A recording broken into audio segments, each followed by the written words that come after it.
లేదు ఏది చేయలేదని చెప్పేసి సాధారణ ప్రజలు కూడా ఇవాళ ఆందోళన చెందుతున్న పరిస్థితి కనిపిస్తుంది. ఇవాళ ఖచ్చితంగా కాంగ్రెస్ పార్టీ కర్రగాల్చి వాతావరణం అంటే చెప్పండి, మీరు గత కొద్ది రోజులుగా ప్రచారం చేస్తున్నారు, ఏ విధంగా కనిపిస్తుంది? ఇవాళ ప్రచారం చివరి రోజు ఉంది, ఎలాంటి అప్రమత్తతో ఉన్నారు? ఇప్పుడు నేను కూడా బోరాబండ బీఆర్ఎస్ ప్రెసిడెంట్ ఉండే, మాజీ ప్రెసిడెంట్ ఉండే, నేను ఎక్స్ ప్రెసిడెంట్. ఇప్పుడు గత 20 రోజుల నుంచి మేము డోర్ టు డోర్ క్యాంపెయినింగ్ పోతున్నాం. ప్రజలైతే బ్రహ్మరథం మనకే పడుతున్నారు, బీఆర్ఎస్ పార్టీకే పడుతున్నారు.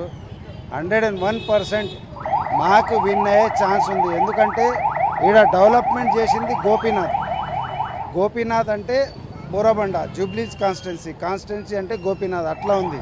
ఆయన సడన్ మరణకారంగా మాకు ఉప ఎన్నికలు వచ్చింది.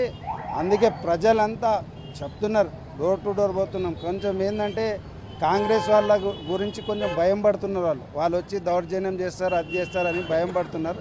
అట్లా ఏం లేదు, ప్రజలైతే ముమ్మాటికి బీఆర్ఎస్ తోటే పోతామని చెప్తున్నారు.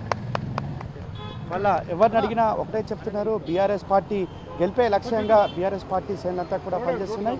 ఖచ్చితంగా ఇవాళ ఏదైతే బీఆర్ఎస్ పార్టీ చేసిన అభివృద్ధి కార్యక్రమాలు, గోపీనాథ్ చేసిన సేవా కార్యక్రమాలు ఖచ్చితంగా ప్రజలు మమ్మల్ని బ్రహ్మరథం పడుతున్నారని చెప్తున్నారు. చెప్పండి, ఇవాళ మరికొన్ని గంటలు మాత్రమే సమయం ఉంది. కాంగ్రెస్ పార్టీ ఇప్పటికే అధికార దుర్వినియోగం పాల్పడుతుంది. ఇప్పటికే మంత్రులు కావచ్చు, ముఖ్యమంత్రి కావచ్చు, వారికి సంబంధించిన అనుచర గలమంతా కూడా ఇక్కడే దండయాత్రలా చేస్తున్నారు. వారిని ఏ విధంగా తట్టుకుంటారు, ఎలాంటి యాక్షన్ ప్లాన్ ఉంది? ఎస్ మిత్రమా, ఫస్ట్ ఆఫ్ ఆల్ జై తెలంగాణ. మీరు చెప్పిన ఏదైతే ఉందో, మంత్రులు వారి రౌడీ మూకలు బైక్ల మీద వచ్చి ఇవాళ మీరు వీకర్ సెక్షన్లో చూసినట్లయితే విచ్చల విడిగా డబ్బుని పంచుతున్నారు, ఓపెన్గా నిస్సిగ్గుగా. మరి రిటర్నింగ్ ఆఫీసర్ ఏం చేస్తున్నాడు? ఈ సివిజిల్ ఓటర్ యాప్ ఏం చేస్తుంది? అందులో ఎన్ని కంప్లైంట్లు చేసినా కూడా వాళ్ళ రెస్పాన్స్ ఉండదు. వీళ్ళ యంత్రాంగం అంతా ఇట్లా అరచేతిలో పెట్టుకొని ఇట్లాంటి విధ్వంసకరమైనటువంటి పాలన, ఇట్లాంటి విధ్వంసకరమైనటువంటి ఓటింగ్ అనేది ఇక్కడే చూస్తున్నాము. అయినా సరే ఈరోజు ప్రజలు ఏమంటారు తెలుసా? ఇప్పుడే అడ్డకూలి మాట్లాడిండు. ఇవాళ హైడ్రా తీసుకొచ్చి కన్స్ట్రక్షన్స్ని పోగొట్టి ఇవాళ వాళ్ళకు ఉపాధి లేకుండా చేసిండు. వాడు ఎట్లా వస్తాడు మా దగ్గరికి ఓటు అడగడానికి అంటున్నారు. ఇవాళ ఇళ్లలోకి పోతే గురుకుల స్కూళ్ళల్లో చదివే పిల్లల తల్లిదండ్రులు మా పిల్లలకు విషాహారాలు పెట్టి, మా పిల్లలకు ఒక భద్రత లేకుండా చేసి, మా పిల్లలను చావుకు కారణమవుతున్న ఈ రేవంత్ రెడ్డి ఏ మొహం పెట్టుకొని మా ఓటు అడగడానికి వస్తాడంటున్నారు. అట్లాగే ఫీజు రియంబర్స్మెంట్ లేక విద్యార్థులు ఏ విధంగా అయితే కొన్ని లక్షల రూపాయలు వాళ్ళకు ఫీజు రియంబర్స్మెంట్ ఇవ్వని ఈ చేతగాని దద్దమ్మ ప్రభుత్వం ఏ ముఖం పెట్టుకొని మా ఓటు అడగడానికి వస్తుందని చెప్పేసి తల్లిదండ్రులు అడుగుతున్నారు.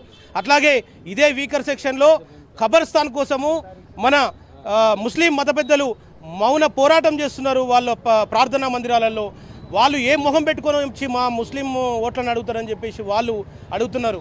ఈ విధంగా సబ్బండ వర్గాలు ఎటు చూసినా కూడా ఇవాళ వాళ్ళు 5,000 ఇస్తారట, 10,000 ఇస్తారట. ఏదేమైనా సరే మేమే ఉంటాము. లేకపోతే మీకు ఇవాళ స్వచ్ఛంద సంస్థలు ఏదైతే ఉందో గ్రూపులు, ఆ గ్రూపుల దగ్గరికి వచ్చి వాళ్లకు డబ్బులు ఇచ్చి వాళ్ళ దగ్గర ఉన్న బ్యాంకు పాస్ పుస్తకాలు గుంజుకుపోయిన రౌడీజం నడుస్తుంది ఈ వీకర్ సెక్షన్లో. వీళ్ళు అంటున్నారు, మహిళలు ఇంత పాపాత్ములు ఇప్పుడే ఇట్లా ఉన్నారంటే రేపు గెలిచిన తర్వాత వీళ్ళది ఎంత దుర్మార్గమైన పాలన ఉంటుందో మాకు తెలుసు. మా గుండెల నిండా కారుంది, కేసీఆర్ ఉన్నాడు.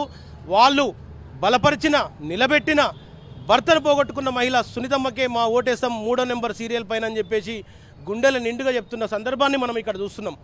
కాబట్టి ఇవాళ ఈ రౌడీ పాలన పోవాలన్నా, ఈ రేవంత్ రెడ్డికి బుద్ధి చెప్పాలన్నా, వాళ్ళు ఇచ్చిన 6 గ్యారంటీలతో పాటు 420 దొంగ హామీలు అమలు అవ్వాలన్నా ఇవాళ జూబ్లీహిల్స్లో కారు గుర్తు గెలిస్తేనే వాళ్ళకు బుద్ధి వస్తుందని చెప్పేసి ప్రతి ఓటర్ కూడా ఉంది, ప్రతి ఓటర్ గుండెల్లో ఉంది. ఓకే అన్న, ఇవాళ ఏదేమైనప్పటికీ కాంగ్రెస్ పార్టీ మోసాలను, కాంగ్రెస్ పార్టీ అరాచకాలను, కాంగ్రెస్ పార్టీ అబద్ధపు హామీలను ప్రతి ఒక్క ఓటర్ కూడా ఇవాళ చూస్తున్న పరిస్థితి కనిపిస్తుంది, చెప్తున్న పరిస్థితి కనిపిస్తుంది. ఇవాళ ఏ ఒక్క వర్గానికి కూడా మేలు చేకూర్చలే కనుక ఇవాళ ఖచ్చితంగా కాంగ్రెస్ ప్రభుత్వానికి కనుకలిసి వాత పెడతారని చెప్పేసి బీఆర్ఎస్ పార్టీ శ్రేణులు చెప్తున్నాయి. ఇవాళ వారు చేసే అరాచకాలపైన కూడా ఇవాళ ఎలక్షన్ కమిషన్ ఆఫ్ ఇండియా దృష్టి పెట్టాలి, చర్యలు తీసుకోవాలి. ఇవాళ కాంగ్రెస్ అధికార దుర్వినియోగానికి పాల్పడుతున్నట్టు చెప్పేసి కూడా పెద్ద ఎత్తున చెప్తున్నారు. ఇవాళ మరి కాసేపట్లో ఎన్నికల ప్రచార సరళి ముగిన నేపథ్యంలో ప్రతి ఒక్కరు కూడా అప్రమత్తం ఉండాలని చెప్పేసి కూడా వాళ్ళ కాంగ్రెస్ పార్టీ నాయకులు అగడాలను అరికట్టాలంటే ఖచ్చితంగా ప్రతి ఒక్కరం కూడా అప్రమత్తంగా ఉండాల్సిన అవసరం అని చెప్పేసి కూడా బీఆర్ఎస్ పార్టీ నాయకులు చెప్తున్నారు. ఖచ్చితంగా 3వ నెంబర్ పైన 3వసారి గెలిపించేందుకు కారు గుర్తుపైన ఓటేయాలని చెప్పేసి కూడా ఇక్కడ బీఆర్ఎస్ పార్టీ శ్రేణులంతా చెప్తున్న పరిస్థితి కనిపిస్తుంది. Vote studio.